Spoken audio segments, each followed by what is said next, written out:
200 megapixel, video in 8K, Snapdragon 8 seconda generazione, zoom 100x, tutto questo in Samsung S23 Ultra. Ma sarà davvero così? Andiamo subito a scoprirlo. Ciao a tutti ragazzi e bentornati sul mio canale. Oggi siamo qua con una nuova recensione, siamo qua con, come avete sentito dalla intro, con il nuovo Samsung Galaxy S23 Ultra, il nuovo smartphone Samsung che sta distruggendo qualsiasi altro smartphone. Prima di iniziare vi invito subito a lasciare un bel like e iscrivervi al canale, perché il 98% di voi non si iscrive al canale. Iscrivetevi più frequentemente al canale, che già devo ringraziarvi per il raggiungimento dei 500 iscritti sul canale. Grazie mille a tutti di cuore. Ora parliamo di questo fantastico bestione. Il mio S23 Ultra è quello color grey da 12 GB di RAM e 512 GB di memoria. Ho cercato di prendere quello con un'alta memoria e alta memoria RAM per avere prestazioni ancora più alte. Partiamo con caratteristiche tecniche: sistema operativo Android 13, finalmente il nuovo processore Snapdragon 8 generazione 2 ragazzi,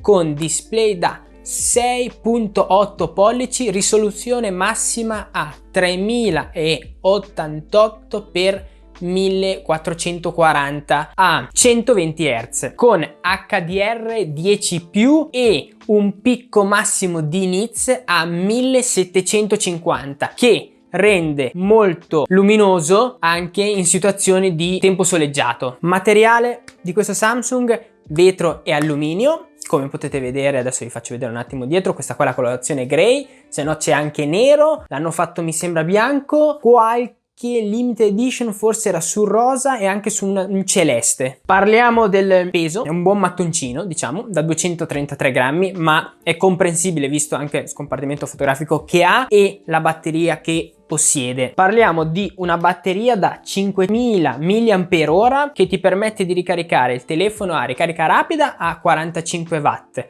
e la ricarica wireless a 10 watt. Con la ricarica rapida si ha la possibilità di ricaricare il 100% del telefono, se si ha allo 0, nel giro di 50 minuti. Se si ha il telefono al 20% e lo si vuole usare per fare una piccola ricarica, vi assicuro che in 10 minuti caricate almeno il 30 o il 40%. Ora parliamo naturalmente del pezzo forte di questo bestione e parliamo delle fotocamere, perché questo telefono è stato creato per le fotocamere, per i video naturalmente. Abbiamo quest'anno 5 diversi sensori, che sono sensore grandangolare fino a 200 megapixel, cosa incredibile questi 200 megapixel, contando che siamo su uno smartphone. Come sempre vi faccio anche passare ogni tanto qualche foto, vi faccio notare che se in questa fotografia, adesso io ce l'ho anche davanti, ve la mostro anche se volete da telefono, andiamo a zoomare, io ho fatto una fotografia in questo campo, 200 megapixel, andiamo a zoomare in un punto preciso, spero che si veda nel video, se non si vede,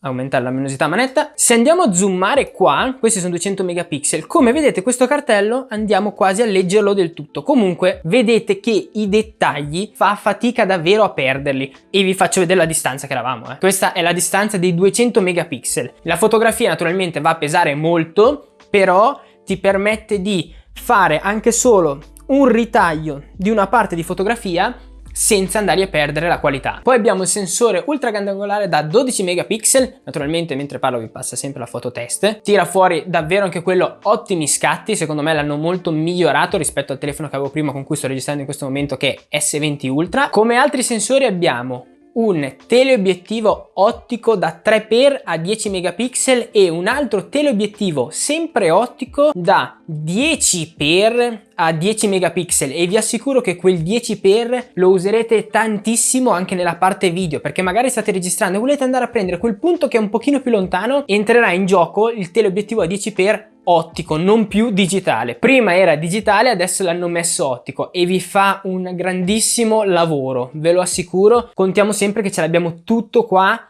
a portata di tasca. Poi abbiamo una fotocamera frontale da 10 megapixel. Ho fatto due test con la fotocamera frontale, ho fatto un primo selfie che naturalmente vi faccio passare normale e poi un altro selfie in modalità ritratto, e come potete vedere, adesso ve lo faccio vedere direttamente dal telefono, comunque il ritaglio è molto perfetto, secondo me è perfettissimo.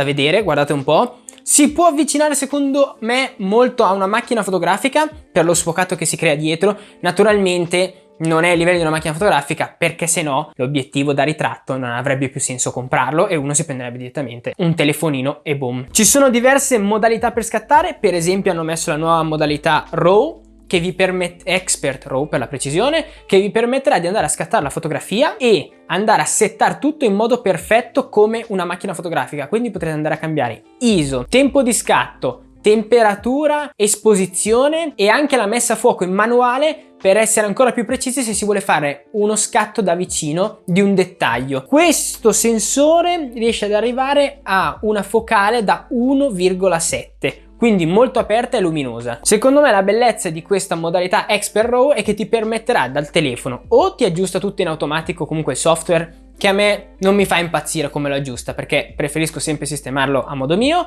o se no direttamente, adesso ve lo mostro da telefono. Se noi siamo in modalità Expert RAW e andiamo a scegliere una fotografia tipo questa qua che ho fatto da vicino, possiamo cliccare quel pulsantino che vedete qua che è Lightroom e vi porterà direttamente su Lightroom che è presente qui su questo telefono, quindi vi permetterà di fare modifiche abbastanza professionali direttamente dal vostro smartphone. C'è anche la modalità astrofotografia. Cosa vi permette di fare? La fotografia alle stelle. Voi potete anche andare a settare quanti minuti volete che sia lo scatto. Potete anche mostrare, vedete, vi fa vedere dove sono le costellazioni, così da andare a puntare quel punto. Vi permette di fare uno scatto di durata dai 4 minuti fino ad arrivare ai 10 minuti. Voi lascerete lì il telefono e lui andrà a unire tutte le fotografie che è andato a fare in tutto quel lasso di tempo e vi tirerà fuori una fotografia. Naturalmente io non sono ancora andato a testarlo perché vorrei testarlo direttamente con voi in un video in natura la sera, così vediamo cosa riusciamo a tirar fuori. Quindi mi raccomando, iscrivetevi al canale per non perdervelo. Andiamo a parlare dell'altro aspetto fondamentale di questo telefono e della parte video che io userò tantissimo. Userò questo e la GoPro per registrare, ma maggiormente cercherò di usare questo perché è incredibile. Arriva fino a 8K a 30 fps, a differenza del vecchio S20 Ultra che utilizzavo. Gli 8K diventeranno utilizzabili e molto bene anche perché 1. Ottima stabilizzazione, 2. Non verranno più croppati il video, nel senso che non verrà più zoomato quando vado a fare una ripresa rispetto a S20 Ultra, che quando andavo a fare una ripresa invece di vedermi così magari mi vedevi molto più vicino. Ha una qualità e uno sfocato molto alto se si vuole andare a vedere un dettaglio di, per esempio, questo video che vi faccio passare di una pianta, e non andrò a perdere qualità se io vado a, adesso vi faccio vedere, stoppare e a zoomare. Infatti l'8K vi permette di andare a prendere una parte di video e andare a croppare e scegliere anche solo appunto un angolino che vi piace. Adesso vi faccio vedere, per esempio questa pianta qua, questo è un video, vi mostro che è un video, ok? Se io vado a zoomare non vado a perdere qualità e quindi potrei scegliere di usare solo questa parte qua del video e guardate che sfocatura che va a crearsi dietro, cioè è incredibile quello che riesce a fare questo 8K a parer mio. Lo utilizzerò parecchio nei miei video l'8K quando andrò a fare dei dettagli e sicuramente ci andrò a fare un'intera cinematica solo in 8K per farvi vedere come riesce a lavorare questo telefono. Naturalmente poi la maggior parte del tempo si utilizzerà il 4K, 60 fps o 30 fps, super stabilizzato. Vi faccio passare un video per farvi vedere stabilizzazione. Rispetto al mio S20 Ultra è molto più stabilizzato, non arriva ai livelli di una GoPro perché la GoPro è qualcosa di allucinante, però si avvicina tantissimo questa volta. Un'altra cosa di cui non vi ho parlato, ma naturalmente è iniziato tutto da S20 Ultra, qua l'hanno ancora migliorato, è lo zoom digitale 100x, qualcosa di allucinante che naturalmente, parliamo sempre di un telefonino, non vi permetterà di avere una super qualità quando si andrà a zoomare fino a 100x, però vi permetterà di andare a beccare qualcosa che magari volete vedere da lontanissimo. Per esempio io vi faccio vedere questa fotografia, naturalmente è parecchio sgranata, 100x. Io adesso vi faccio vedere che questa antenna io non l'avrei mai vista se guardavo d'occhio nudo. Vi faccio vedere la distanza che era questa antenna. Questa è la foto. Voi capite dove è l'antenna? Non la potrete mai capire perché l'antenna si trova esattamente qua in fondo tra questi due palazzi. Vi faccio anche passare le fotografie per farvi capire. Guardate che vado a zoomare 3x, 10x, 30x o 50, non mi ricordo più bene, infatti qua in mezzo, e poi arriviamo al 100x per farvi capire quanto era lontana questa antenna. Qua non si vedeva nemmeno quell'antenna. La qualità, ripeto, non è alta, è abbastanza bassa, però siamo andati a prendere un dettaglio che distava dall'altra parte del paese, tutto attraverso uno smartphone.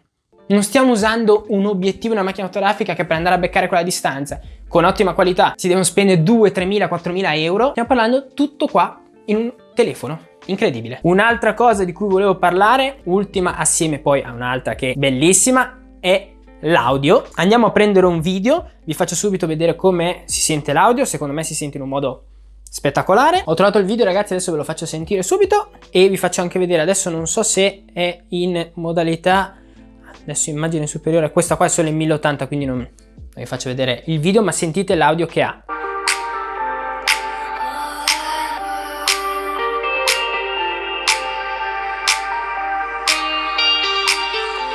Direi grandissimo audio, non vi faccio sentire più perché sennò mi fate un bel copyright e siamo rovinati di partenza. E l'ultima cosa di cui volevo parlarvi, ed è una cosa che a me piace troppo, è questa, ragazzi, ed è esattamente la sua pennina, che nel momento in cui adesso vado ad aprirlo vi permette di, dal telefono spento, scrivere quello che volete. Vedete?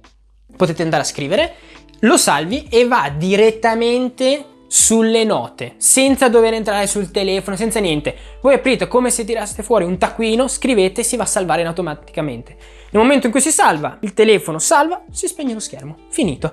Naturalmente lui ti avverte anche se quando vai a bloccare lo schermo la pennina non è inserita, perché magari potreste appoggiarla da qualche parte e vi dimenticate. Un'altra cosa utile che ha questa pennina, secondo me, adesso continua a avvertirmi, teniamo bloccato lo schermo così non mi continua a avvertire, la cosa utile è che vi permette di fare diverse gesture, vi permette di scattarvi le fotografie da lontano, e adesso vi faccio vedere, ragazzi, che vi permette di farvi un selfie da distanza così. Ce lo facciamo assieme adesso, guardate, il pulsantino è esattamente qua, ce lo facciamo assieme. Come vedete sono andato a scattare una fotografia dalla distanza, tanto guardate che qualità che è riuscito a mantenere, siamo qua al chiuso.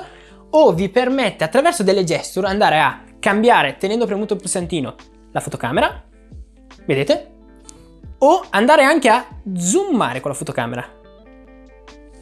È una cosa incredibile questa penna, incredibile! O se no, addirittura potete fare partire una registrazione video. Guardate qua, la registrazione video è partita. Non potrete più farne a meno di questa penna. Ora parliamo naturalmente del tasto dolente, tra virgolette, cioè il prezzo. Partiamo con la versione da 8 GB di RAM, 256 GB di memoria, che costa 1469 euro o 1479, non mi ricordo più precisamente. Poi la mia versione 12 GB di RAM, 512 GB di memoria, e siamo a prezzo di 1659. E poi la versione più grande, 1 tera di memoria, 12 GB di RAM, e parliamo di 1899 euro, un prezzo assurdo per un telefono, però comunque ha 1 tera di RAM, cioè non lo riempite neanche per sbaglio. Naturalmente in descrizione vi lascio i vari telefoni che si possono acquistare anche su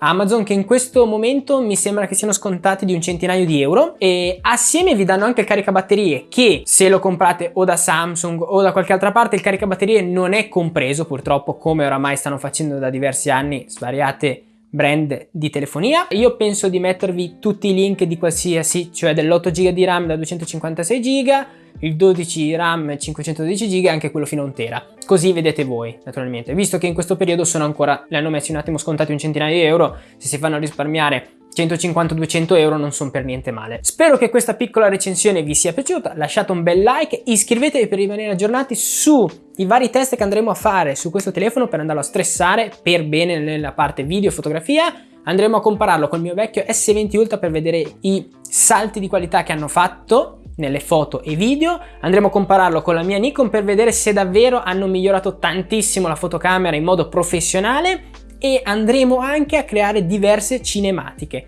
Quindi iscrivetevi al canale e ci vediamo al prossimo video. Ciao a tutti!